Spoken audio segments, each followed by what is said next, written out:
दोस्तों आज की इस वीडियो में हम लोग इस प्रकार के प्रश्नों को हल करना सीखेंगे।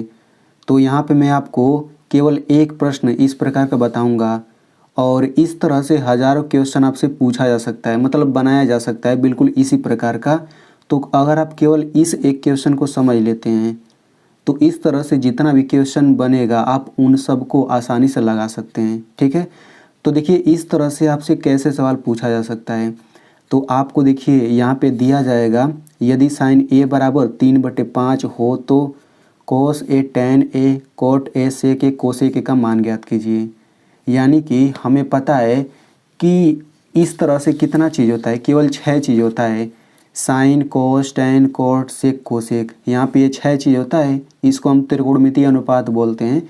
तो आपको इन 6 में से किसी एक का मान दे देगा।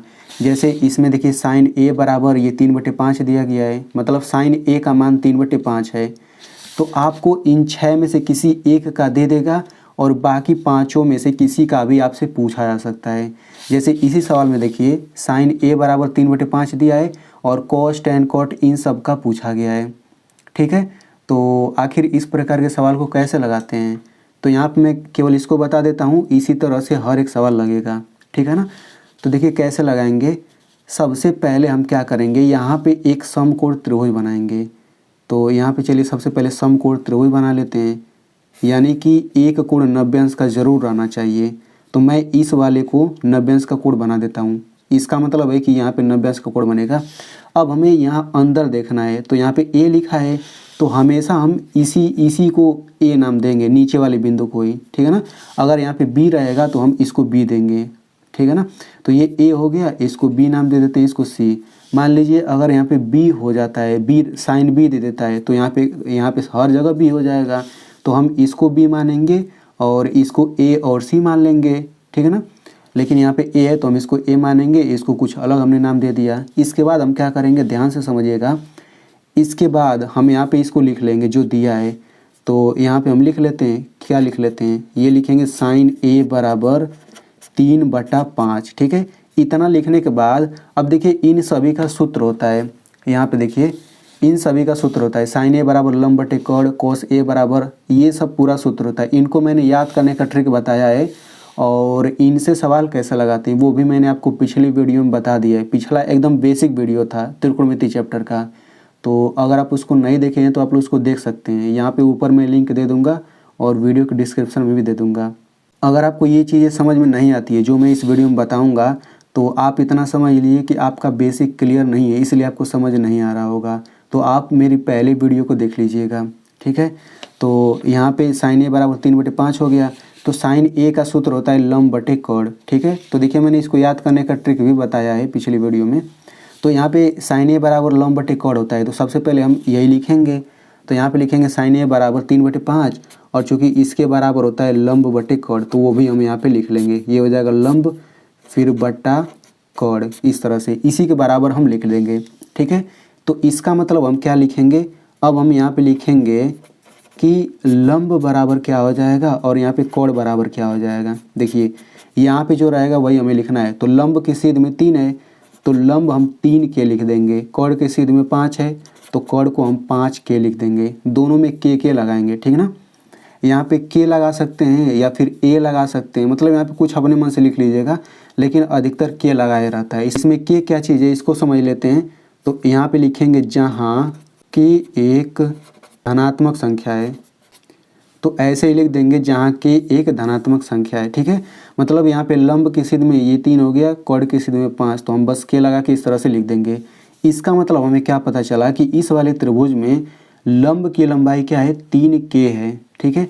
तो इसमें लंब क्या होगा, तो ध्यान से देखिए यहाँ पे ए है, तो मैंने ए जब इसको लिया तो इसके सीध में लंब ये होता है, मैंने पिछली वीडियो में बताया है। तो इस कोण की बात हो रही है तो लंब क्या हो जाएगा, लंब हो जाएगा 3 के, यानी कि लंब की लंबाई 3 के है। अब यहाँ पे कोण की लंबाई क्या है 5, तो 90 अंश के सामने वाला यही कोण होता है, तो इसकी लंबाई क्या हो गई 5 के हो गए।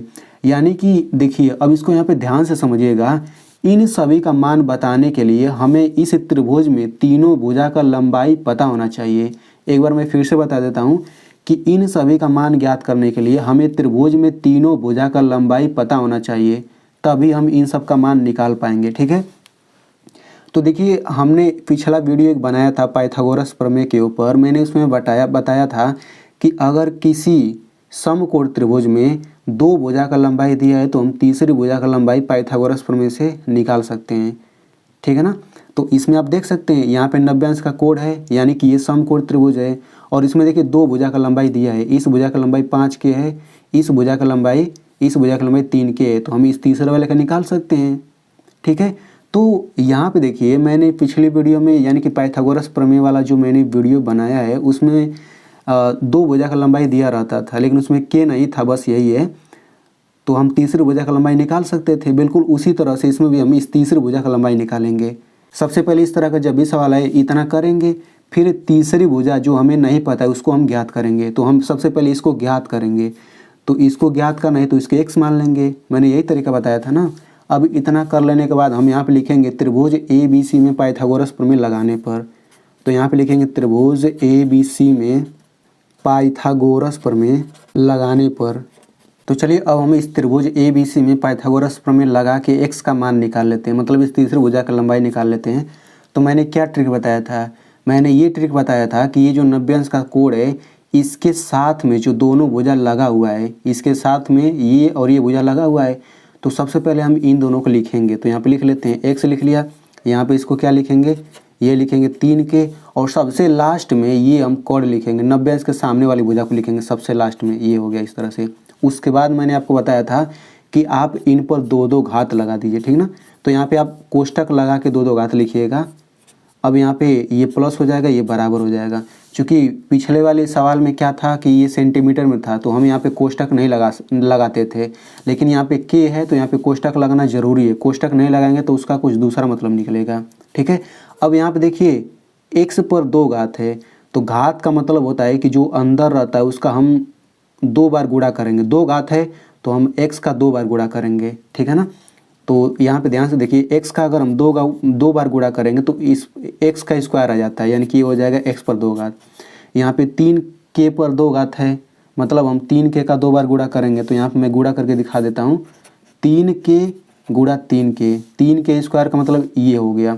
तो गुणा कर लीजिए, तो देखिए 3 और k के बीच में यहाँ पे कुछ भी नहीं है, तो यहाँ पे गुणा का चिन्ह हो गया, यहाँ पर भी गुणा का। तो 3 का गुणा करेंगे 9, k का गुणा करेंगे k स्क्वायर, यानी कि ये लिख सकते हैं 9k स्क्वायर। उसी तरह इसको लिख सकते हैं क्या, 25k स्क्वायर। अब हमें यहाँ पे x का मान निकालना है तो इसको बराबर को उधर भेजना पड़ेगा। बिल्कुल उसी तरह से जैसे हम लोग पाइथागोरस प्रमेय में करते थे, बिल्कुल वही रूल है, बस यहाँ पे k एक्स्ट्रा है। तो बस आप k वाला नियम सीख लीजिए कैसे k को k के हिसाब से किया जा रहा है। तो ये हो जाएगा 25k स्क्वायर, 9k स्क्वायर इधर आएगा, तो ये प्लस है तो क्या हो जाएगा -9k स्क्वायर हो जाएगा। तो यहाँ से हो जाएगा x स्क्वायर बराबर 25 में से 9 घटेगा कितना हो जाएगा 16, और यहाँ पे k स्क्वायर है तो k स्क्वायर लिखिए, ठीक है। तो जब भी आप तीसरा भुजा निकालेंगे तो लास्ट में इतना जरूर आएगा, हर क्वेश्चन में आएगा, मतलब x स्क्वायर बराबर यहाँ पे कोई संख्या आ जाएगा और यहाँ पे k स्क्वायर आ जाएगा हमेशा।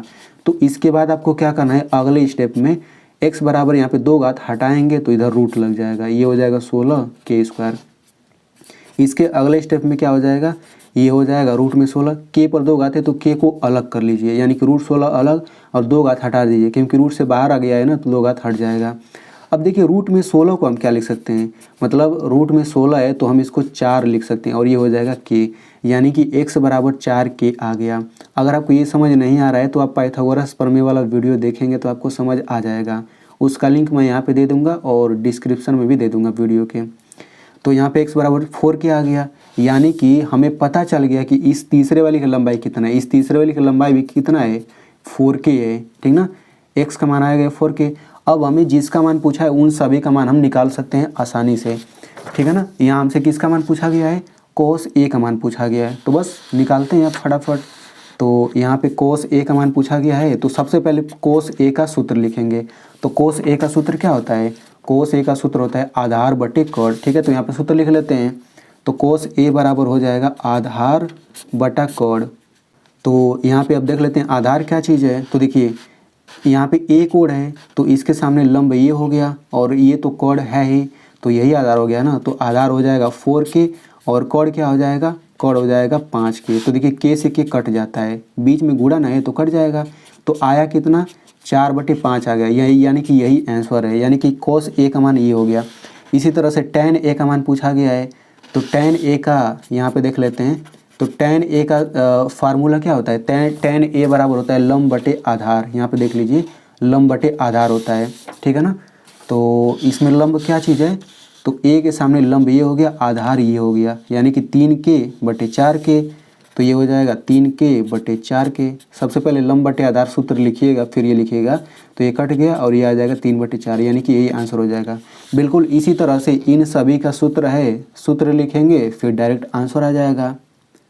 अब यहाँ पे हम लोग एक सवाल और समझ लेते हैं ताकि आपको कॉन्सेप्ट और अच्छे से समझ आ जाए। तो देखिए इस सवाल में यहाँ पे क्या दिया गया है, इस सवाल में पूछा गया है कि यदि tan A बराबर 3/4 हो तो sin A cos A, मतलब वही सब पूछा गया है। देखिए यहाँ पे tan A का मान दिया गया है, तो इसको कैसे लगाएंगे, बिल्कुल उसी तरह से लगाएंगे, ठीक है ना। तो यहाँ पे tan A बराबर 3/4 लिख दिया और इसका सूत्र होता है लंब बटे आधार। तो हम लंब बराबर लिखेंगे 3k और आधार के सामने 4 है तो आधार बराबर 4k हो जाएगा।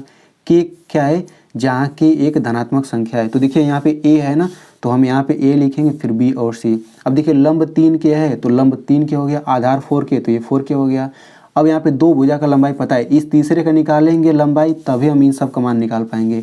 तो हम इस तीसरे वाले को x मान लेते हैं और जब इसको x मान लेंगे तो बस वही पाइथागोरस प्रमेय लगा दीजिए। तो लिखेंगे त्रिभुज ABC में पाइथागोरस प्रमेय लगाने पर अब यहाँ पे 90 अंश के साथ ये वाली दोनों भुजा लगा हुआ है, तो सबसे पहले इसको लिखेंगे फिर इसको, तो 4k लिखा और 3k और लास्ट में x लिख देंगे। फिर क्या करेंगे, दो घात सबसे पहले लगाएंगे सभी पर, यहाँ बीच में प्लस और यहाँ बराबर, प्लस बराबर हमेशा लगाएंगे। तो यहाँ पे 4k का स्क्वायर मतलब 16k स्क्वायर, ये 9k स्क्वायर, ये x स्क्वायर। तो देखिए यहाँ पे x स्क्वायर बराबर के इधर नहीं है, इधर ही है, अकेले ही है। तो यहाँ पे हम इसको इधर उधर नहीं भेजेंगे, जोड़ देंगे, 16 9 25 के स्क्वायर हो जाएगा। जब आप पाइथागोरस प्रमेय वाला वीडियो देखेंगे तो आपको और अच्छे से समझ आ जाएगा, ठीक ना। तो ये हो जाएगा 25 के स्क्वायर। अब देखिए बराबर के पूरा इधर ये है, पूरा इधर ये है, तो दोनों को हम बदल सकते हैं, मतलब इसको पहले हम लिख सकते हैं, इसको बाद में, तो वही किया। फिर मैंने क्या बताया कि हर एक सवाल में जब भी आप तीसरी भुजा का लंबाई निकालेंगे तो बराबर के इधर x स्क्वायर आएगा, इधर कोई संख्या आ जाएगा। देखिए यहाँ पे आ गया है, तो यहाँ रूट कर लेंगे, फिर इसके बाद हम के बाहर कर लेंगे रूट में 25 और रूट में 25 के बराबर 5 लिख सकते हैं, यानी कि x बराबर 5k आ गया, यानी कि इसकी लंबाई हमें पता चल गई 5k। तो बस उसी तरह से इन सब का मान हम निकाल लेंगे। तो यहाँ पे मैं आपसे सवाल पूछ लेता हूँ कि आप लोग यहाँ पे sin A का मान बताइएगा। तीनों भुजा निकल चुका है, sin A का मान बता के कमेंट में ज़रूर लिखिएगा।